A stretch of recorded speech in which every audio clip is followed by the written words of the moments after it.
이번 시간에는 2단원인 다항식의 곱셈과 인수분해에서 첫 번째 학습 주제인 다항식의 곱셈에 대해서 알아보겠습니다.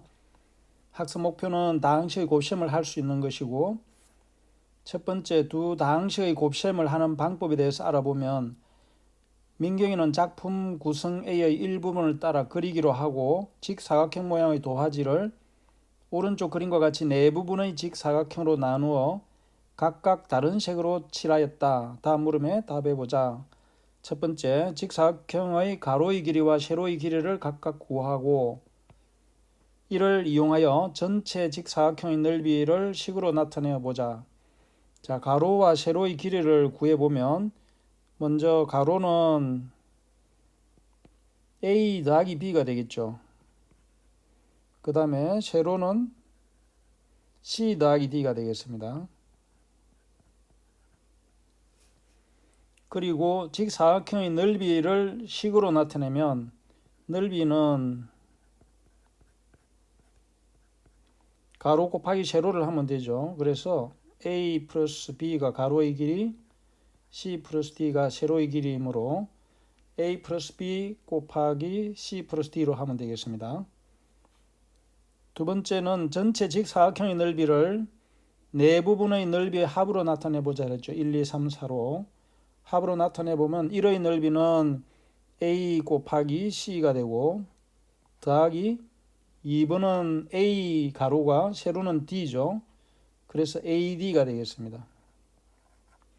3번은 가로는 B이고 세로는 C죠. 그래서 B 곱하기 C. 4번의 넓이는 가로가 B, 세로가 D니까 BD. 이렇게 나타낼 수 있겠습니다. 앞에서 전체 직사각형의 가로의 길이와 세로의 길이는 각각 A 플러스 B, C 플러스 D이므로 전체 직사각형의 넓이는 A 플러스 B 곱하기 C 플러스 D이다. 이렇게 살펴봤죠. 또 전체 직사각형의 넓이는 4개의 직사각형 1, 2, 3, 4의 넓이의 합과 같으므로 AC, AD, BC, BD의 합과 같다. 이것도 앞에서 살펴봤죠. 따라서 A 플러스 B 곱하기 C 플러스 D는 AC 플러스 AD 플러스 BC 플러스 BD로 나타낼 수 있음을 알 수 있습니다. 그러면 이것은 A 플러스 B 곱하기 C 플러스 D를 분배 법칙을 이용하여 다음과 같이 전개한 것과 같습니다. 그 아래를 보면 이 C 플러스 D라는 것 전체를 A와 B에 각각 한 번씩 곱했다라고 생각을 하는 거죠. 그래서 C 플러스 D를 A하고 곱하고 C 플러스 D를 B하고 다시 곱해서 이것을 분배 법칙을 이용해서 전개를 하게 되면 AC 더하기 AD, BC 더하기 BD가 되죠. 그래서 이렇게 전개를 할 수 있습니다. 그림으로서 설명을 하면 A 플러스 B 곱하기 C 플러스 D는 즉 왼쪽에 있는 사각형의 가로 곱하기 세로 하면은 이 전체 넓이가 되죠. 이것은 이 두 부분의 직사각형으로 나누어서 더한 것과 같죠. 그래서 이 두 부분은 A 곱하기 C는 1번, A 곱하기 D는 2번의 넓이, BC는 3번의 넓이, BD는 4번의 넓이와 같죠. 그래서 가로 곱하기 세로를 한 전체 넓이는 두 부분으로 나누어서 나타낸 4조각의 넓이와 합이 같죠. 이렇게 해서 분배 법칙을 이용해서 전개하는 방법에 대해서 알아봤습니다. 자, 그러면 이상에서 두 다항식의 곱은 다음과 같은 방법으로 전개할 수 있다고 할 수 있죠. 즉 A 플러스 B와 C 플러스 D를 곱한 것은 A를 C에 곱하고 A를 D에 곱한 거에다가 B를 C에 곱하고 D에 곱한 거를 더한 것과 같다. 그래서 예를 보면 X 플러스 3 곱하기 2Y 마이너스 1을 예를 들면 이 앞에 있는 X를 2Y와 마이너스 1에 곱해서 더하고 3을 2Y와 마이너스 1에 곱해서 다시 더해서 정리를 하게 되면 전개가 된 거죠. 그래서 같은 방법으로 문제를 풀어보면 1번은 전개를 하게 되면 2a 곱하기 b에다가 더하기 2a 곱하기 마이너스 7 더하기 3 곱하기 b 더하기 3 곱하기 마이너스 7이 되겠죠. 그래서 이걸 정리를 하게 되면 2ab 마이너스 27이 14a 플러스 3b 마이너스 37 21로 정리할 수 있겠습니다. 2번도 전개를 해보면 4x 곱하기 y 더하기 4x 곱하기 마이너스 5 다시 더하기 마이너스 3 곱하기 y 더하기 마이너스 3 곱하기 마이너스 5가 되죠. 그래서 이것을 정리를 하게 되면 4xy에 마이너스 5, 4, 20x 마이너스 3y 마이너스니까 플러스 3, 5, 15가 되겠죠.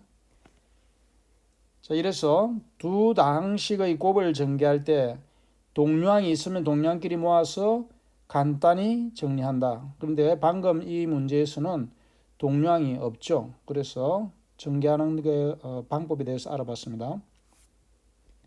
이제 예제 1번을 보면 다음 식을 전개하시오라고 했는데 1번도 앞에서 했던 방법대로 전개를 해봅시다. 2a 곱하기 a 이렇게 전개를 하면 되죠. 더하기 2a 곱하기 1 그 다음에 5 곱하기 a 5 곱하기 1 자, 이걸 정리를 하게 되면 2a 제곱 플러스 2a 플러스 5a 플러스 5가 되죠. 그러면 2a와 5a는 동류항이죠. 그래서 이걸 정리를 하게 되면 2a 제곱 2 플러스 5니까 7a 플러스 5로 정리할 수 있겠습니다.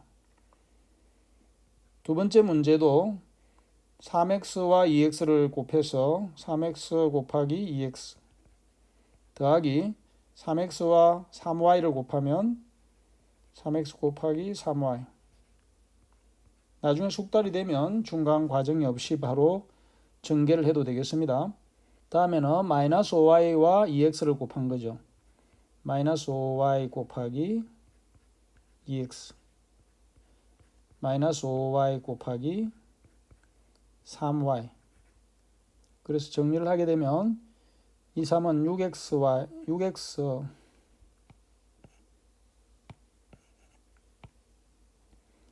정리를 하면 3이 6x제곱 3, 3은 9xy 마이너스 2, 5, 10xy 마이너스 3, 5, 15y제곱 9xy와 마이너스 10xy는 동류항이니까 정리를 하면은 마이너스 xy 마이너스 15y의 제곱이 되겠습니다. 이와 같은 방법으로 문제 2번을 전개를 해보면 1번은 a 곱하기 a가 되죠. 이제는 a 제곱으로 바로 씁시다. a 곱하기 4를 하면 4a 7 곱하기 a는 7a 7 곱하기 4를 하면 4, 7, 28 a가 동류항이죠. 정리를 하게 되면 a제곱 플러스 11a 플러스 28이 되겠습니다. 2번도 보면 x 곱하기 x 해서 x제곱 x 곱하기 6을 하면 6x 마이너스 2 곱하기 x를 하니까 마이너스 2x 마이너스 2 곱하기 6을 하니까 마이너스 2, 6, 12 동류항끼리 정리를 하게 되면 x제곱 6x에서 2x를 빼니까 플러스 4x 마이너스 12 3번도 a 곱하기 2a를 하니까 2a 제곱이죠. a 곱하기 마이너스 4b를 하니까 마이너스 4ab 5b 곱하기 2a를 하면 플러스 2, 5, 10ab 5b 곱하기 마이너스 4b를 하면은 부호는 마이너스고 5, 4, 20 b제곱. ab가 동류항이죠. 정리를 하게 되면 2a제곱 플러스 6ab 마이너스 20b제곱. 4번도 보면 x 곱하기 3x를 하면은 3x제곱, x 곱하기 4y 하면은 마이너스 4xy, 마이너스 2y하고 3x를 하면 마이너스 2, 3은 6xy, 마이너스 2y 곱하기 마이너스 4y니까 플러스 2, 4, 8y 제곱. xy항이 동류항이죠. 그래서 정리를 하게 되면 3x제곱 마이너스 10xy 플러스 8y 제곱이 되겠습니다. 그래서 이번 시간에는 두 다항식의 곱셈을 하는 방법에 대해서 알아봤습니다. 수고 많았습니다.